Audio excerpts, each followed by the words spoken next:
তো hey guys, তোমরা সবাই কেমন আছো? আশা করি তোমরা সবাই অনেক ভালো আছো। তো আমিও অনেক অনেক ভালো আছি। আর আজকে আমি তো আরো অনেক এক্সাইটেড। তো কালকে ছিল যেহেতু মঙ্গলবার, কালকে মঙ্গলবার ছিল, হ্যাঁ কালকে না, সরি কালকে ছিল বলেন কি সোমবার। তো সোমবারের ব্লগটা আমি আপলোড করেছি ইউটিউবে, তোমরা গিয়ে দেখতে পারো। আর আজকে হলো মঙ্গলবার, আর আজকে আমাদের রাতে 12টা 40 ট্রেন, মানে বুধবার পড়ছে 25 তারিখ।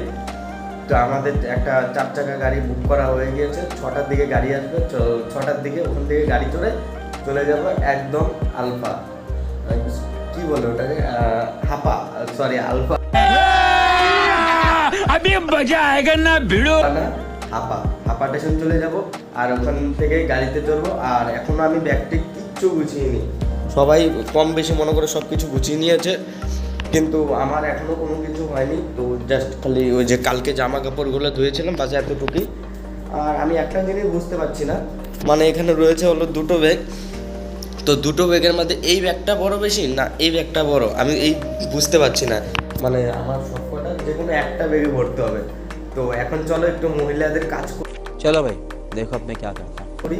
আর জামা কাপড়গুলো এখন যেহেতু আমার কোনো কাজ নেই, টাইম নেই, সবাই বাজারে চলে গিয়েছে, আমারও বাজারে যেতে হবে, ব্যাংকের থেকে আবার এটিএম থেকে টাকা তুলতে হবে। তো চলো এখন ব্যাগটা গুছিয়ে নিই, তারপর আবার দেখা হচ্ছে। তো গাইজ এখন বসে বললাম ব্যাগ আর এই জামা কাপড় নিয়ে, এখন এইগুলো সব বুঝাতে হবে, মহিলাদের কাজ। এই হলো আমাদের প্রবাসের জীবন। আর গাইজ মানে এত আনন্দ হচ্ছে, মানে বলে বোঝাতে পারবো না, যে বাড়ি যাচ্ছে তার জন্য অনেক অনেক আনন্দ হচ্ছে। আর যখন গাইজ বাড়ি থেকে আর কি বের হই, যখন ট্রেনে আর কি চাপি, তখন মানে এরকম কষ্ট হয়, মানে সেটা বলে বোঝাতে পারবো না। কিন্তু আমি এর আগেও যখন বিদেশে এসেছি তখন না এতটা কষ্ট হয়নি।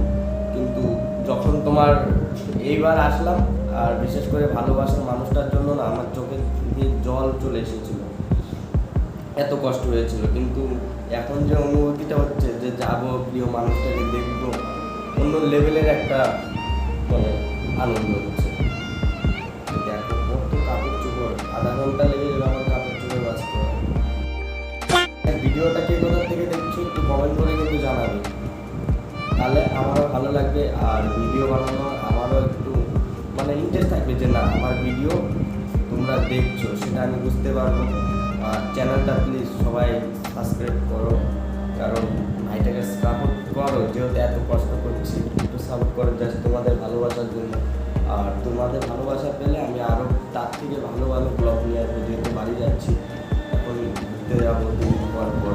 তারপর যে দুর্গা পূজা আসছে, আমাদের বাঙালিদের পূজার ব্লগ আসবে, সব কিছুই আসবে। তো চলো আগে জামা কাপড়গুলো গুছিয়ে নিই, তারপর আবার ব্যাগ ট্যাগ গুছানো কমপ্লিট। কিন্তু দুঃখের কথা হলো কি, এই যে দেখো ব্যাগের অবস্থা পুরো ওভারলোড, একদম ফুলে গিয়েছে। তার মধ্যে দুটো ব্যাগ এক জায়গায় পড়েছি না। তো এখন আবার যেতে হবে বাজারে গিয়ে এরকম দেখো, এটা যেরকম ওই চেন সিস্টেম আছে না, এরকম দেখে একটা ছোট্ট ব্যাগ কিনে নিয়ে আসতে হবে। তো চলো বাজারে যাই।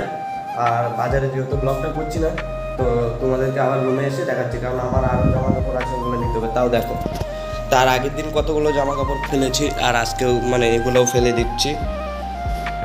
আর টিফিন বক্স আছে তার মধ্যে, তার জন্য বাজারে যাবো, একটা ছোট্ট দেখে ব্যাগ নিয়ে আসি, তারপর আবার দেখা হচ্ছে। আমার ছুটি একদম কনফার্ম হয়ে গেছে, আর একদম সব কিছু যা মানে কাজ ছিল সব কিছু হয়ে গেছে। আর বাজারে গিয়েছিলাম কিন্তু ব্যাগ আনতে মনে নেই, যেটার জন্য গিয়েছিলাম সেটাই মনে নেই।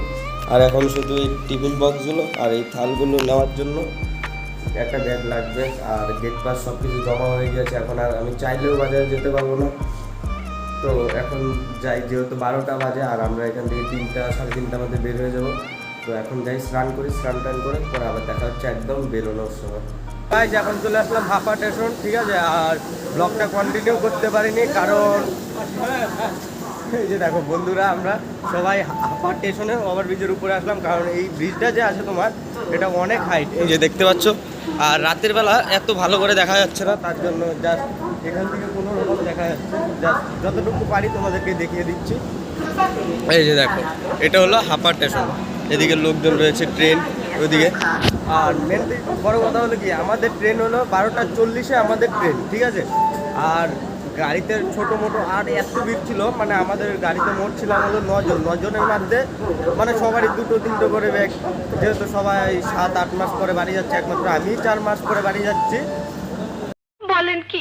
ঠিক আছে। আর আমার উপরে 3টা ব্যাগ ছিল, তার জন্য আমি মোবাইল মানে কল যে একটা রিসিভ করব ওটা পর্যন্ত পারিনি।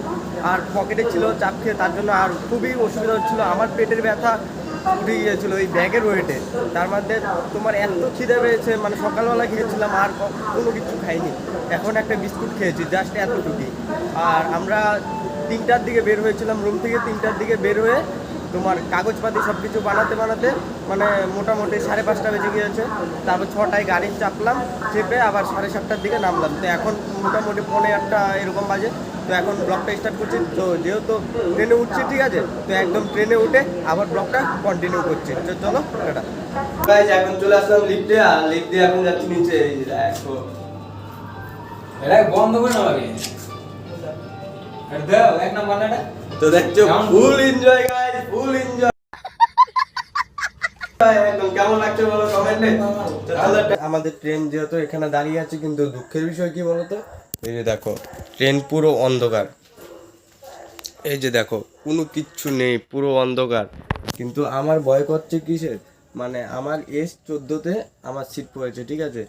S14-তে যেহেতু সিট পড়েছে, কিন্তু আমার মানে ডাব্বাতে একটা লোক চিনা নেই দেখো। আর এদিকের সব থেকে ভয়ঙ্কর জিনিস হলো কি বলতো, এই যে দেখো বাথরুমের অবস্থা, ঠিক আছে। আর এই যে দেখো এদিকে কোনো কিচ্ছু নেই, রাস্তা বন্ধ করে দিয়েছে।